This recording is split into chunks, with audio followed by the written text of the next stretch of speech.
Come here, Water Jaden. things overheating, James. Turn my engine off. I'm pulling a Cobra maneuver. Cobra maneuver. I'm For back. some reason, the Oh. James is going Somersaulting to friggin' I'm air. back, James. Look at that. Cobra maneuver. Where's James? Nose diving for the floor. Hello, lads. Welcome to my review of the F-4F Early Phantom for Germany. So just a couple of things I'll be going over in this video is just how much I love to fly. Everyone, again, just before I start this video, is entitled to their own opinion. Some people say it's shockingly bad. Some people say it's better than the F-4E. I'm just going to be going over my opinion of it. It's my review. Obviously everyone's entitled to their own opinion. Put it in the comments if you think differently to me. Obviously, I appreciate everyone's opinion. But obviously, the biggest factor to the F-4F Phantom is there's no flares. And I've not felt that that's a big problem, to be honest. Like don't get me wrong. There has been times where I would have survived if I did have flares. It's really annoying to dodge said missiles, especially if they're heat-seeking, or only if they're heat-seeking. When they're just, like, the F-4E can just fire them straight at you, and you've got no chance. Like, if an F-4E or a Mirage fires it at me, I know I'm dead. I've got a very slim chance of actually surviving. And they really the main things you're going to be coming up against are other Phantoms. I've not really come up against a lot of MiGs, which is different, but yeah, it's really F4 Phantoms you come up against, as well as Mirages. That surprised me a bit, because I thought I'd just be really fighting MiG-21s all day, which are very different. But no, I get the odd Draken, and they're really the people you'll be playing against, to be honest. So, other than that, the flares aren't really that big of an issue. It is fun to fly, so it kind of makes up for that. And if you're more of a ground pound person, it's not got that good ground attack precision capabilities. It's got no anti-ground missiles, but it has got £12,000 worth of bombs. In terms of I think it's the £750 bombs. You can just get a couple of them. And it adds up to £12,000 worth of bombs.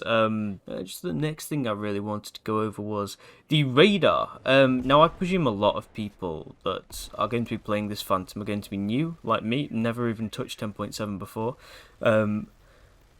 And this would probably be the first radar that they've actually used. It's pretty straightforward. I've just assigned the keys to a lot of my numpad, really. I still kind of fiddle with it a bit, but the radar is pretty straightforward. So once you learn it, it's oh, fuck's sake. It is pretty simple to use though. Onto the missiles anyway. The AIM-9Js, you probably use them on a couple of other aircraft if you're familiar with the jets. I personally don't think they're as good as the AIM-7 Sparrows, I believe they're called, but they're really simple to use. You just press your middle mouse button. For me, that is and then you press the command button, the top left one on your keyboard, and it is for me anyway. That's what I've signed it to. It's pretty easy, but it's really simple. You just have to be behind them. You have to lock on. You can press the lock on button on your radar. If it locks on, then that just makes it a bit easier. But 9 times out of 10, you can just lock on with your heat-seeking device, which is really nice, to be honest. Now, another thing that I think should be mentioned, especially if you're looking into getting this vehicle, either off the marketplace or just crafting it if you've still got enough time, it's got a little beeping thing, as a couple of jets do around this BR, just a signal when you're being locked onto and when a missile has been fired. I'll try and do an impression of it, because it's really faint, and it was really hard for me to actually figure out. I know I was playing it for a while, and I only just figured it out lately. I'll try and do an impression of it.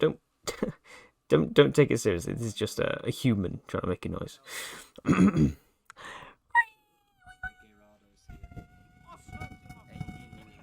Okay.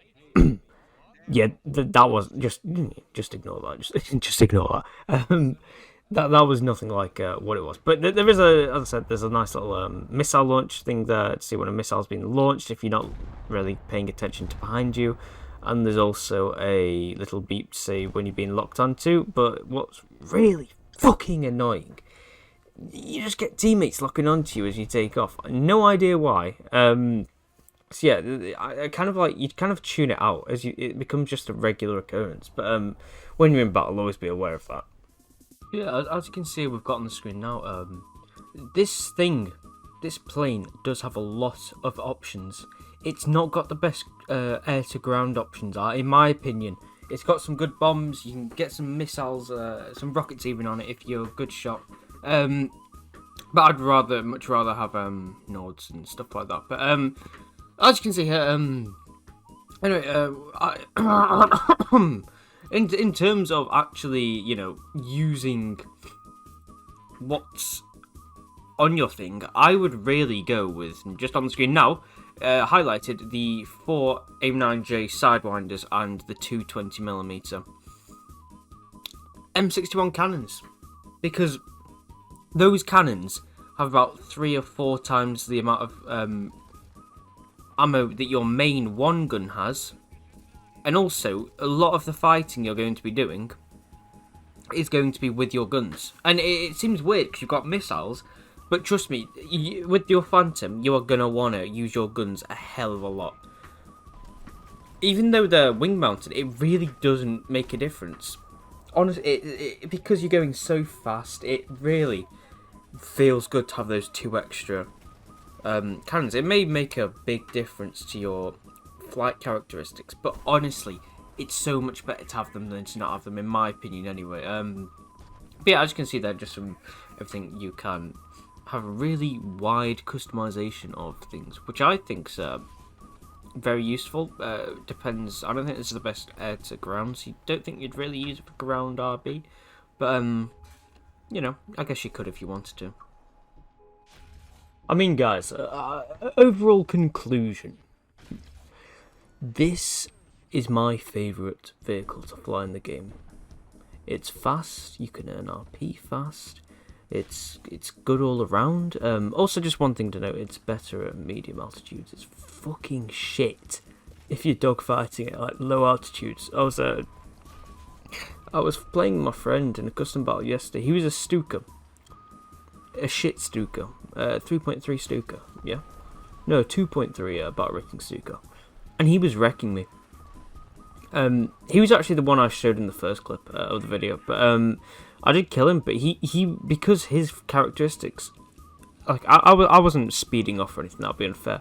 I was trying to turn. Now you would think the combined turn rate and speed of my plane would have benefited me over the Stuka, which had a lot of things at the extra gun pods. So you'd really think that it would have gone my way, but it didn't. The Stuka almost every time won, and that's one thing to look out for. Don't ever dogfight, try and turn at low altitudes. You'll just get knocked out. It's not that good. Just literally try and stay mid altitude or high altitude. Other than that, really hope everyone's had a good day, and I'll see you in the next videos. Again, just wanted to apologise, bring my mouth a bit close to the mic for this final bit, for not been uploading a lot recently. As I mentioned before, I have a lot on my plate at the moment. I've tried to been streaming a lot. I'm quite active in my Discord, which will be linked below. Please, if you did like the video, like and subscribe. If you didn't, honestly, leave a dislike and comment why. Honestly, it helps me improve my videos. This one, yeah. I mean, I don't really know what to say. Have a good day, everyone, and peace. You'll never guess what. As I clicked stop recording there, I'm quite clumsy, right? I just whacked my mouse, and don't ask me how. Just stop calling me. Don't ask me how. I found the video that got corrupted. So yeah, yeah, that'll be out soon. Stay tuned for that Phantom video. I've just used all my energy today doing this, so